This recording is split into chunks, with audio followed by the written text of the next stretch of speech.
नमस्कार दोस्तों, the exam care में आप सभी का स्वागत है।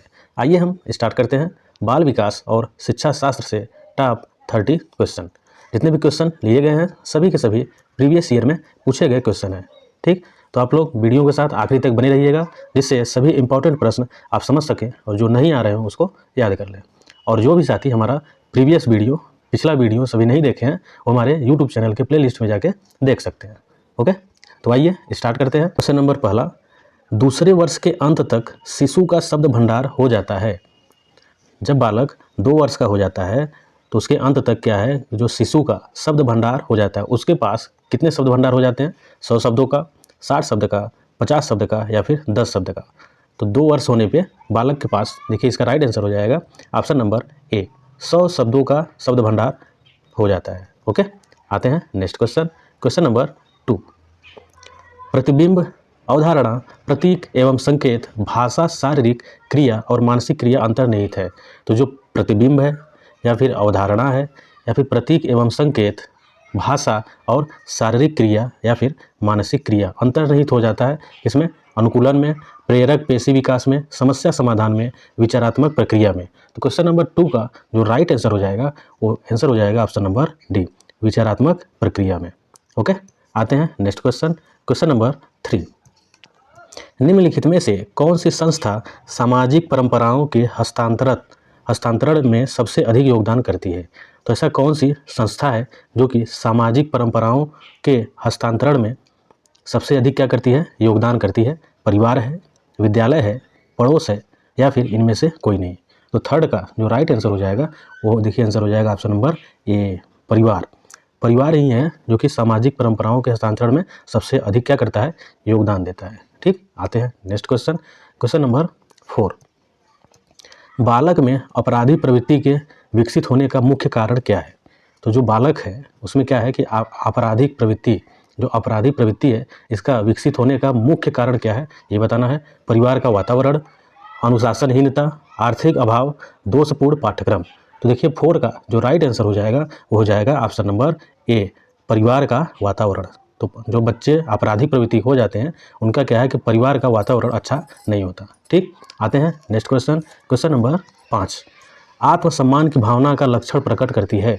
तो जो आत्मसम्मान है इसकी भावना जो है, इसका लक्षण प्रकट करती है क्या?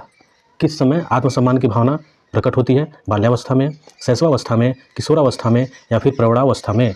तो क्वेश्चन नंबर 5 का जो राइट आंसर हो जाएगा वो देखिए ऑप्शन नंबर सी, किशोरावस्था में आत्मसम्मान की भावना का लक्षण प्रकट होने लगता है। आते हैं नेक्स्ट क्वेश्चन। क्वेश्चन नंबर 6, बालक में तर्क की क्षमता विकसित करने के लिए आप क्या करेंगे? अगर कोई बालक है उसमें क्या करना है, तर्क की क्षमता को विकसित करना है। इसके लिए आप क्या करेंगे, सूचना खोजी प्रश्न पूछेंगे या फिर प्रस्तुत पाठ पर पुनरावृत्ति के प्रश्न पूछेंगे या संदर्भ बदलते हुए प्रश्न पूछेंगे या पूर्व विज्ञान पर प्रश्न पूछेंगे?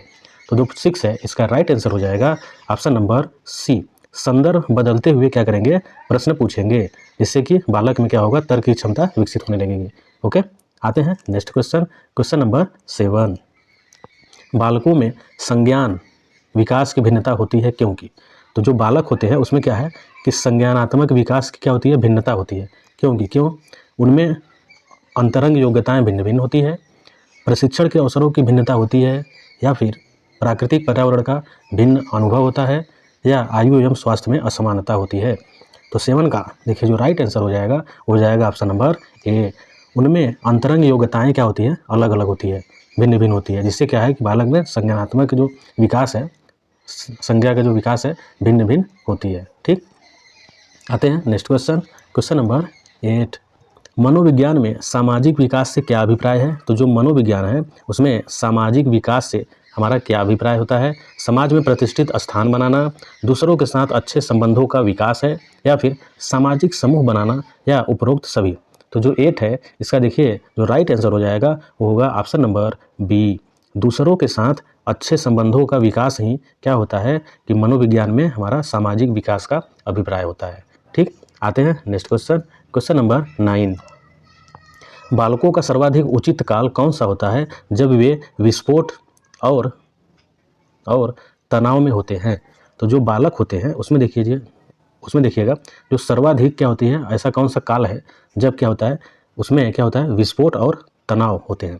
किशोरावस्था में, बाल्यावस्था में, शैशवावस्था में या फिर प्रौढ़ावस्था में? तो 9 का राइट आंसर हो जाएगा ऑप्शन नंबर ए, किशोरावस्था में। जब बालक किशोरावस्था में होता है तो उसमें विस्फोट देखने को मिलते हैं और तनाव। विस्फोट का मतलब ये नहीं है कि बम विस्फोट हो रहे हैं, इसमें मतलब है कि उसका गुस्सा बहुत जल्दी करेगा, ठीक। जो तनाव है बहुत जल्दी तनाव में भी आ जाते हैं। आते हैं नेक्स्ट क्वेश्चन, क्वेश्चन नंबर 10। निम्न में से किसने बच्चों में वस्तु स्थैर्य के विकास को समझने में सहायता की? तो बच्चों में क्या है, वस्तु स्थैर्य के विकास को समझने में किसने सहायता की है? पियाजे ने, फस्टिंगर ने, एरिक्सन ने या फिर बेलाक ने?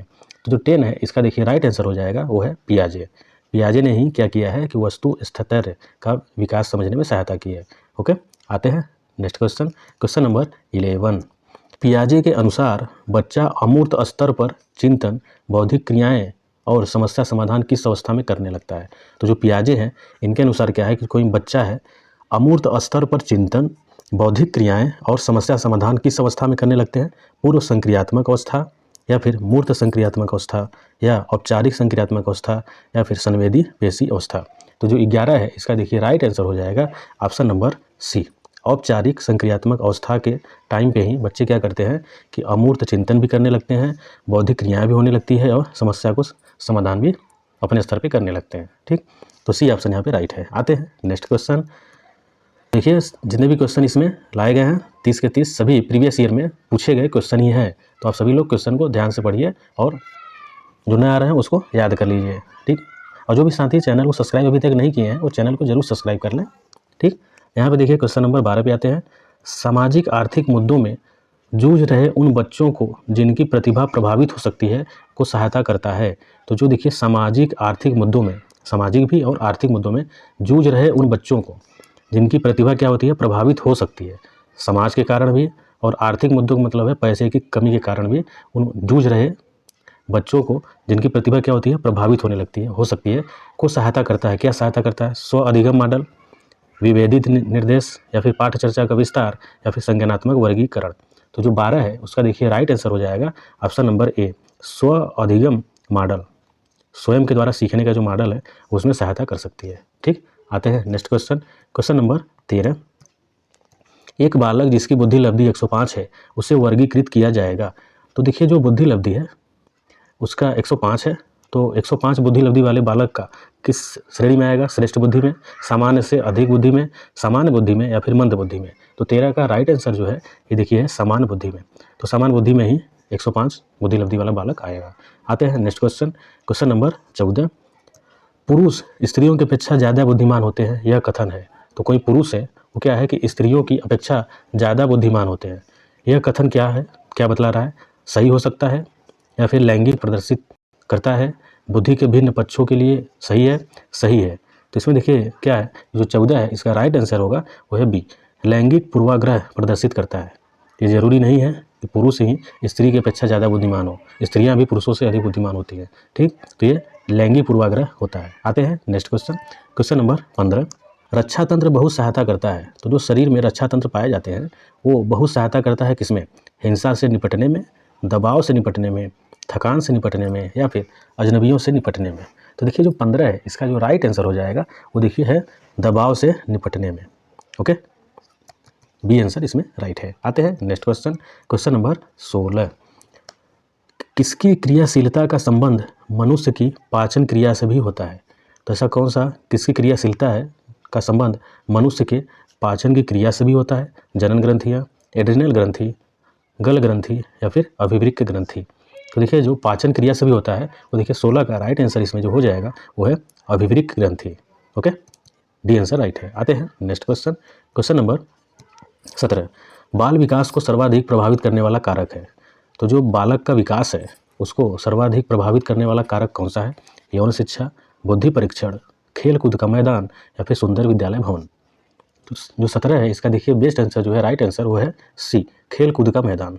तो खेल कूद के मैदान के द्वारा ही क्या है कि सर्वाधिक प्रभावित करने वाला कारक है बालक के विकास में। ओके, आते हैं नेक्स्ट क्वेश्चन, क्वेश्चन नंबर 18। निम्नलिखित में से खेल पर आधारित विधि है। तो ऐसा कौन सा इसमें से है जो कि खेल पर आधारित क्या है, एक विधि है? समस्या समाधान विधि, वाद विवाद विधि, व्याख्यान विधि, किंडरगार्टन विधि?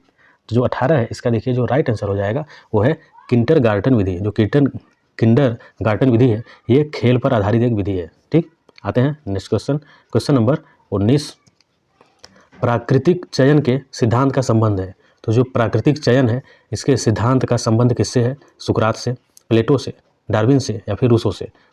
तो जो 19 है इसका राइट आंसर हो जाएगा डार्विन से। डार्विन ने क्या किया है? प्राकृतिक चयन के सिद्धांत दिया था। ठीक, आते हैं नेक्स्ट क्वेश्चन। क्वेश्चन नंबर 20, संवेग शब्द का शाब्दिक अर्थ है। तो जो संवेग है इस शब्द का शाब्दिक अर्थ क्या है? क्रोध तथा भय का, उत्तेजना या भावों में उथल पुथल, उत्तेजना या भावों में उथल पुथल, स्नेह एवं प्रेम में, या फिर वातावरण में समायोजन। तो जो 20 है देखिए जो राइट आंसर हो जाएगा वो है बी, उत्तेजना या भावों में क्या है? उथल पुथल ही हमारा संवेग, एक जो संवेग शब्द है उसका शाब्दिक अर्थ होता है। ठीक, बी। आते हैं नेक्स्ट क्वेश्चन। क्वेश्चन नंबर 21, भाषा विकास के क्रम में अंतिम क्रम है। तो जो भाषा का विकास है इसके क्रम में अंतिम क्रम क्या है? ध्वनि पहचानना, ध्वनि का उच्चारण करना, शब्दोच्चारण करना, या फिर भाषा विकास की पूर्णावस्था। तो जो 21 है इसका देखिए जो राइट आंसर हो जाएगा वो है ऑप्शन नंबर डी, भाषा विकास की पूर्वावस्था।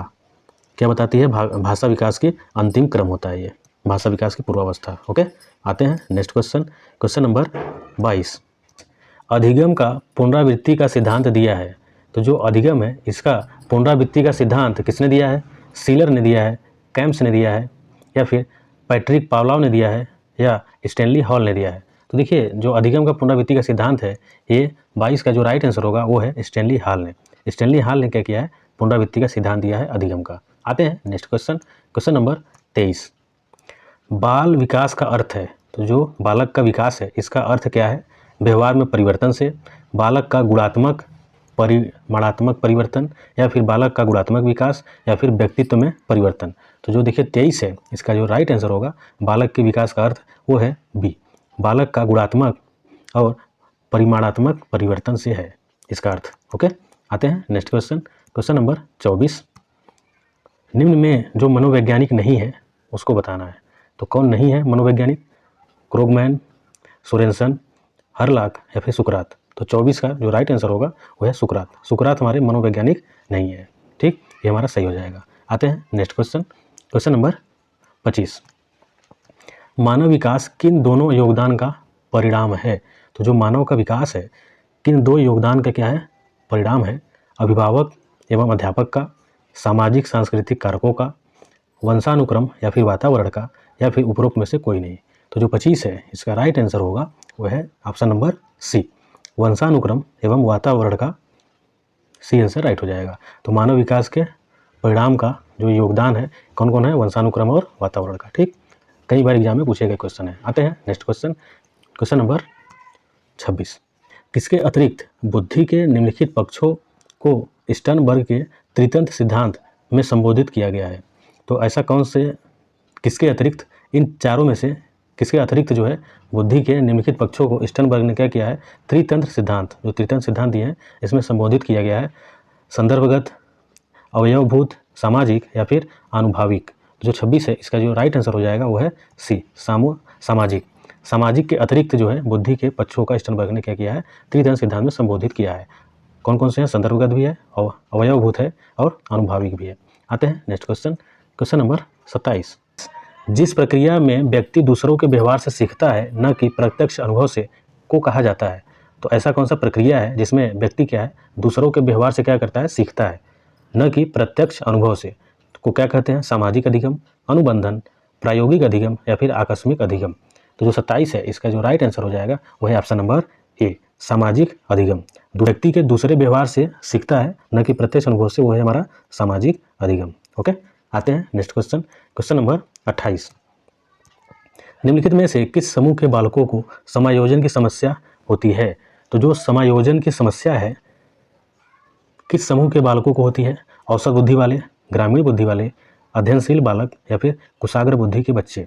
तो जो 28 है इसका राइट आंसर हो जाएगा वो है कुशाग्र बुद्धि के बच्चे। जो कुशाग्र बुद्धि वाले बच्चे होते हैं उसमें समायोजन की समस्या होती है। ठीक, आते हैं नेक्स्ट क्वेश्चन। क्वेश्चन नंबर 29, बुद्धि एवं सृजनात्मकता में किस प्रकार का सहसंबंध पाया जाता है? तो देखिए धनात्मक का, ऋणात्मक का, शून्य या फिर ये सभी। तो जो 29 है इसका राइट आंसर हो जाएगा वो है धनात्मक। बुद्धि और सृजनात्मकता में किस प्रकार का संबंध है? धनात्मक संबंध पाया जाता है। आते हैं नेक्स्ट क्वेश्चन, क्वेश्चन नंबर 30। स्व केंद्रित अवस्था होती है बालक के। तो जो स्व केंद्रित है यह अवस्था किस अवस्था में होती है बालक के? जन्म से 2 वर्ष तक, 3 से 6 वर्ष तक, 7 से किशोरावस्था तक, या फिर किशोरावस्था तक, या फिर किशोरावस्था में। तो जो स्व केंद्रित अवस्था है ये देखिए इसका राइट आंसर होगा वो है बी। 3 से 6 वर्ष तक के बच्चों में स्व केंद्रित अवस्था पाई जाती है। आते हैं नेक्स्ट क्वेश्चन, क्वेश्चन नंबर 31। निम्नलिखित अवस्था में प्रायः बालकों का आकर्षण समलिंगी के प्रति होता है। तो जो 31 है जो इसका देखिए इसमें प्रौढ़ावस्था में, शैशवावस्था में, बाल्यावस्था में या फिर किशोरावस्था में। तो 31 का राइट आंसर हो जाएगा वो है बाल्यावस्था में। तो बाल्यावस्था में क्या है कि प्रायः बच्चों का जो आकर्षण है वो समलिंगी के प्रति होता है। ठीक, समलिंगी के प्रति। आते हैं नेक्स्ट क्वेश्चन, क्वेश्चन नंबर 32। किस आयु में बालक में समय, दिन, दिनांक एवं क्षेत्रफल संबंधित अवबोध हो जाता है? तो किस आयु के बच्चे में क्या है कि समय, दिन, दिनांक और क्षेत्रफल संबंधी क्या है और क्षेत्रफल संबंधित अवबोध होने लगता है? तो 16 वर्ष की आयु में, 9 वर्ष की आयु में, 11 वर्ष की आयु में या फिर 6 वर्ष की आयु में। तो जो 32 है इसका जो राइट आंसर होगा वो है 9 वर्ष। 9 वर्ष की आयु में बच्चे जो हैं समय, दिन, दिनांक और क्षेत्रफल संबंधित ज्ञान देने लगते हैं। आते हैं नेक्स्ट क्वेश्चन, क्वेश्चन नंबर 33। किस वैज्ञानिक ने माना कि उचित वातावरण से बुद्धि लब्धि में वृद्धि होती है? तो ऐसे कौन से वैज्ञानिक थे जिन्होंने ये माना है कि उचित वातावरण, ध्यान दीजिएगा, उचित वातावरण से क्या होती है? बुद्धि लब्धि में क्या होती है? वृद्धि होती है। मेंडल, कूले, स्टीफंस या फिर क्लार्क। तो 33 का जो राइट आंसर होगा वो है स्टीफंस ने ये माना हुआ है कि उचित वातावरण से बुद्धि लब्धि में क्या होती है? वृद्धि होती है। तो यहाँ पे देखिए हमारा 33 क्वेश्चन जो है प्रीवियस ईयर में पूछे गए CDP से समाप्त हो चुके हैं। तो आप सभी लोग वीडियो को पूरा देखा करिए जिससे कि आप लोग आसानी से क्वेश्चन को समझ सकें और जो नहीं आ रहे हैं उसको याद कर लें। तो मिलते हैं अगले वीडियो में, तब तक के लिए नमस्कार।